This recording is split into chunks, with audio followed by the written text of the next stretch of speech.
once you work with, for example, independent sales rep, you made a payment to him and you're not very sure how he handled his taxes. Yes, you're not very sure what he did with that, all right? But nowadays, IRS pays a lot of attention on the compliant solution, all right? Meaning that local taxes are being handled and paid on a timely basis, yes, and paid correctly. What does it mean actually? We as a company which would employ that individual on the local market become an agent from the tax point of view to pay these taxes. So the person, an employee, he doesn't have to deal anymore with these taxes because our accountant calculates them in a correct way, and in many cases it is even paid in parallel, like the salary is paid to a person and taxes are paid to the government, all right, to the tax authorities.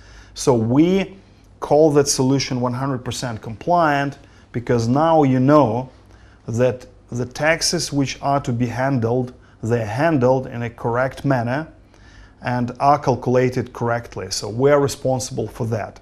Plus, we can actually provide you with a proof that the taxes were paid, yeah, with a written proof from the local company, yeah, because otherwise you pay that individual some money, yeah, you transferred the money. So first of all, in some cases, your bank even inquire, why are you sending this money to that person? And for many companies working nowadays with the banks, it becomes harder and harder, you know, to overcome this sort of bank barriers, all right? Because you need to provide a lot of documents, why you're paying that person, why do you make that international wire transfer.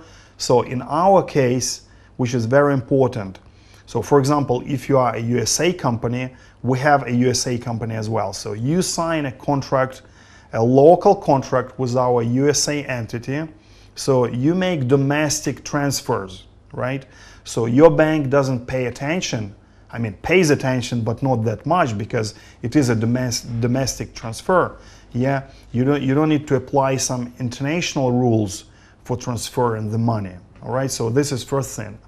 And second, the contract we would have with your company is governed by a local legislation, which is very important as well. So for example, if you would want to have a contract with some other company on some international market, you would need to have an international contract to transfer the money abroad, plus to regulate your relationships with that company. You may not know all the peculiarities of that international contract, all right? Because in that country there may be some issues, plus your provider, your local provider may just give you their contract, all right? And your legal team will be just thinking, I mean, how we can sign that contract, but you don't have a choice. I mean, either you sign that contract with them, which they provided to you, which basically they enforce to you, or you would have a contract which is a local contract governed by a local legislation which you understand.